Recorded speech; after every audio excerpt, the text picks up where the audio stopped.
With the new atmosphere of online school, we understand the frustration and confusion from students, parents, and teachers alike. This channel is meant to be a resource for teachers and families to expose students to literature, and a way for Whitman to give back to Walla Walla even if the students cannot be there in person. Please join us and fall in love with reading for the first time or all over again. Hello, my name is Ezabella. I go by Isa, and I'm currently a student at Whitman College, and I am majoring in art, so that means I'm studying it, and that's what I'll leave with. So I'll learn all about the arts. And one other thing about me that I'll tell you is that I'm originally from Wenatchee, Washington, which is about 3 hours away from Walla Walla. Anyway, so for today, I chose The Little Prince for our book because it's a book I read quite a few years ago that I really enjoyed and thought I would go ahead and read it and share it with you all. So let's get going. So I will probably read the page and then show you the illustrations or the pictures that are in the book. Um, So we're just going to kind of see how to do this together. All right. So we'll probably read about 4 chapters, and they're pretty short chapters. So, chapter 1. Once, when I was about 6, I saw a magnificent picture in a book about the jungle called True Stories. It showed a boa constrictor swallowing a wild beast. Here's a copy of the picture. So, it will be the top picture here, if you can see that. In the book, it said boa constrictors swallow their prey whole without chewing. Afterwards, they are no longer able to move and they sleep during the 6 months of their digestion. In those days, I thought a lot about jungle adventures and eventually managed to make my first drawing using a colored pencil. My drawing number 1 looked like this. So his drawing is the bottom one. I showed the grown-ups my masterpiece and I asked them if my drawing scared them. They answered, "Why be scared of a hat?" My drawing was not a picture of a hat. It was a picture of a boa constrictor digesting an elephant. Then I drew the inside of the boa constrictor so the grown-ups could understand. They always need explanations. My drawing number 2 looked like this. So there's the elephant inside the boa constrictor. The grown-ups advised me to put away my drawings of boa constrictors, outside or inside, and apply myself instead to geography, history, arithmetic, and grammar. This is why I abandoned at the age of 6 a magnificent career as an artist. I had been discouraged by the failure of my drawing number 1 and of my drawing number 2. Grown-ups never understand anything about themselves, and it is exhausting for children to have to provide explanations over and over again. So then I had to choose another career, and I learned to pilot airplanes. I have flown almost everywhere in the world, and as a matter of fact, geography has been a big help to me. I could tell China from Arizona at first glance, which is very useful if you get lost during the night. So I have had, in the course of my life, lots of encounters with lots of serious people. I have spent lots of time with grown-ups. I have seen them at close range, which hasn't much improved my opinion of them. Whenever I encountered a grown-up who seemed to me at all enlightened, I would experiment on him with my drawing, number 1, which I have always kept. I wanted to see if he really understood anything, but he would always answer, "That's a hat." Then I wouldn't talk about boa constrictors, or jungles, or stars. I would put myself on his level and talk about bridge and golf and politics and neckties, and my grown up was glad to know such a reasonable person. All right, chapter 2. So I lived all alone, without anyone I could really talk to, until I had to make a crash landing in the Sahara Desert 6 years ago. Something in my plane's engine had broke, and since I had neither a mechanic nor passengers in the plane with me, I was preparing to undertake the difficult repair job by myself. For me, it was a matter of life or death. I had only enough drinking water for 8 days. The first night, then, I went to sleep on the sand, 1,000 miles from any inhabited country. I was more isolated than a man shipwrecked on a raft in the middle of the ocean. So you can imagine my surprise when I was awakened at daybreak by a funny little voice saying, "Please, draw me a sheep." What? Draw me a sheep. I leaped up as if I had been struck by lightning. I rubbed my eyes hard. I stared, and I saw an extraordinary little fellow staring back at me very seriously. Here is the best portrait I managed to make of him later on. So, this is the portrait.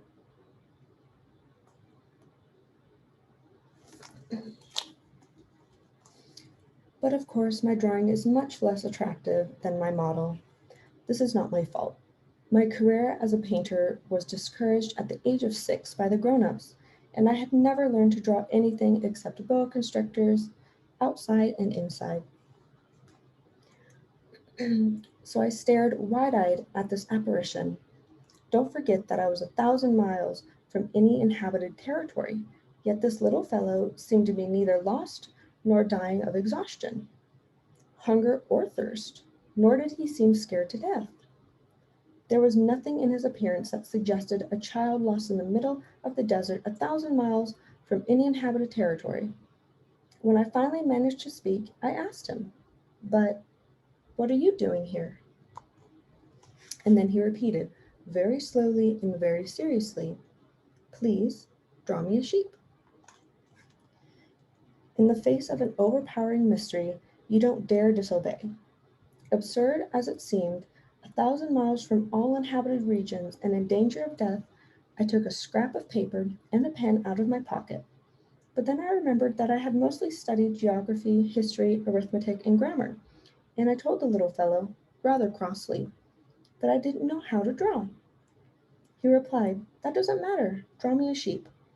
Since I had never drawn a sheep, I made him one of the only two drawings I knew how to make, the one of the boa constrictor from outside, and I was astounded to hear the little fellow answer, "No, no, I don't want an elephant inside a boa constrictor.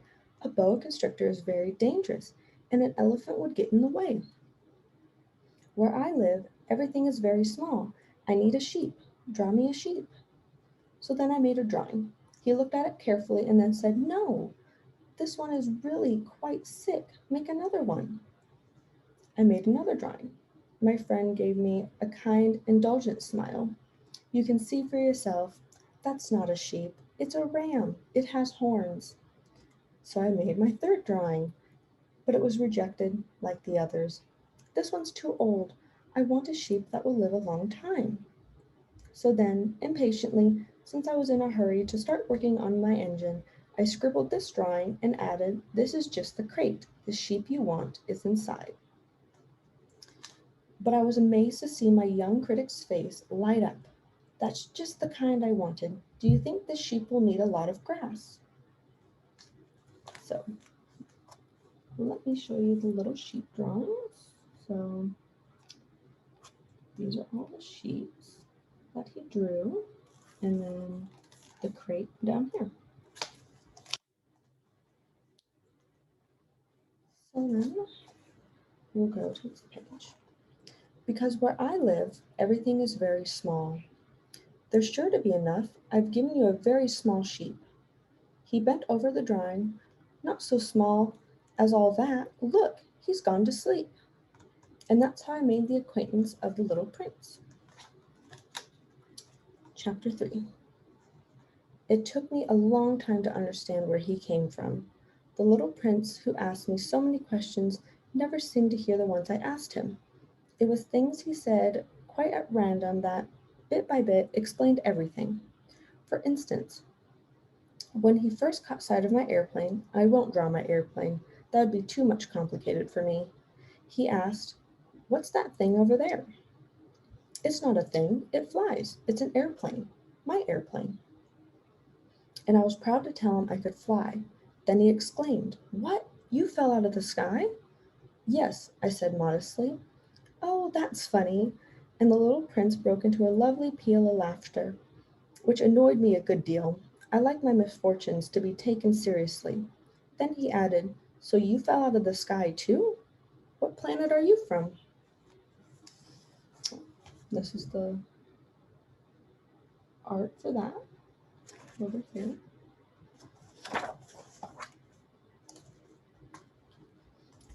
That was when I had the first clue to the mystery of his presence, and I questioned him sharply. "Do you come from another planet?" But he made no answer. He shook his head a little, still staring at my airplane. "Of course that couldn't have brought you from very far." And he fell into a reverie that lasted a long while. Then, taking my sheep out of his pocket, he plunged into contemplation of his treasure.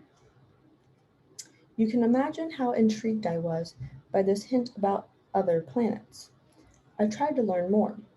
"Where do you come from, little fellow? Where is this where I live of yours? Where will you be taking my sheep?" After a thoughtful silence, he answered, "The good thing about the crate you've given me is that he can use it for a house after dark." "Of course. And if you're good, I'll give you a rope to tie him up during the day and a stake to tie him to." This proposition seemed to shock the little prince. "Tie him up? What a funny idea! But if you don't tie him up, he'll wander off somewhere and get lost." My friend burst out laughing again. Where could he go? "Anywhere, straight ahead." Then the little prince remarked quite seriously, "Even if he did, everything's so small where I live." And he added, perhaps a little sadly, "Straight ahead, you can't go very far." Chapter 4. That was how I had learned a second very important thing, which was that the planet he came from was hardly bigger than a house. That couldn't have surprised me much. I knew very well that except for the huge planets like Earth, Jupiter, Mars, and Venus, which have been given names, there are hundreds of others that are sometimes so small that it's very difficult to see them through a telescope. When an astronomer discovers one, he gives it a number instead of a name. For instance, he would call it asteroid 325. I have serious reasons to believe that the planet the little prince came from is asteroid B612. This asteroid has been sighted only once by a telescope, in 1909 by a Turkish astronomer who had then made a formal demonstration of his discovery at an international astronomical congress. But no one had believed him on account of the way he was dressed. Grown-ups are like that. Fortunately for the reputation of asteroid B612, a Turkish dictator ordered his people, a pain of death, to wear European clothes. The astronomer repeated his demonstrations in 1920, wearing a very elegant suit, and this time everyone believed him. If I've told you these details about asteroid B612, and if I've given you its number, it is on account of the grown-ups. Grown-ups like numbers. When you tell them about a new friend, they never ask questions about what really matters. They never ask, what does his voice sound like? What games does he like best? Does he collect butterflies? They ask, how old is he? How many brothers does he have? How much does he weigh? How much money does his father make? Only then do they think they know him. If you tell grown-ups, I saw a beautiful red brick house with geraniums at the window and doves on the roof, they wouldn't be able to imagine such a house. You have to tell them, I saw a house worth 100,000 francs, and then they exclaim, what a pretty house. So here's the drawing.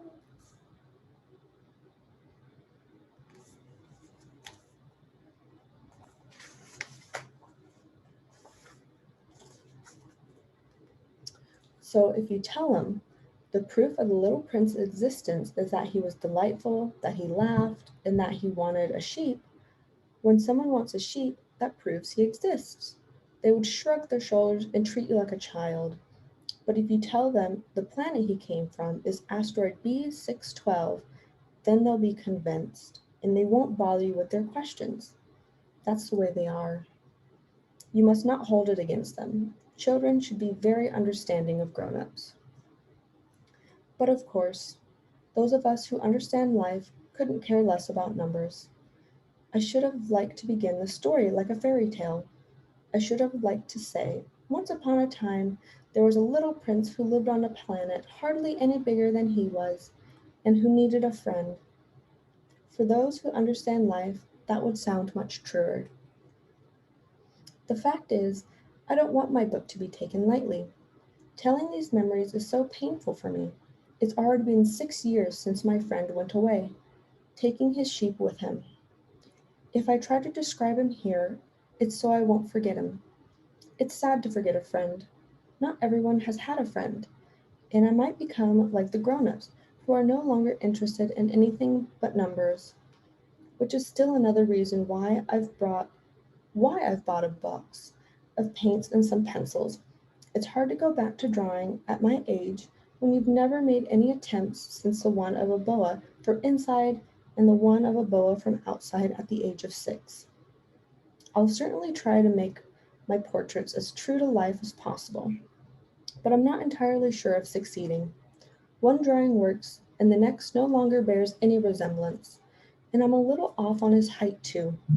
In this one, the little prince is too tall, and here he's too short, and I'm uncertain about the color of his suit. So I grope in one direction and another as best as I can. In the end, I'm sure to get certain more important details all wrong. But here you'll have to forgive me. My friend never explained anything. Perhaps he thought I was like himself, but I, unfortunately, cannot see a sheep through the sides of a crate. I may be like I may be a little like the grown-ups. I must have grown old. So that's the end of chapter 4. And that's where we're going to stop. And we'll pick up on chapter 5 a little later. All right. Well, I hope you enjoyed The Little Prince, or the first few chapters of The Little Prince. And I guess I'll probably see you maybe next week. Bye-bye.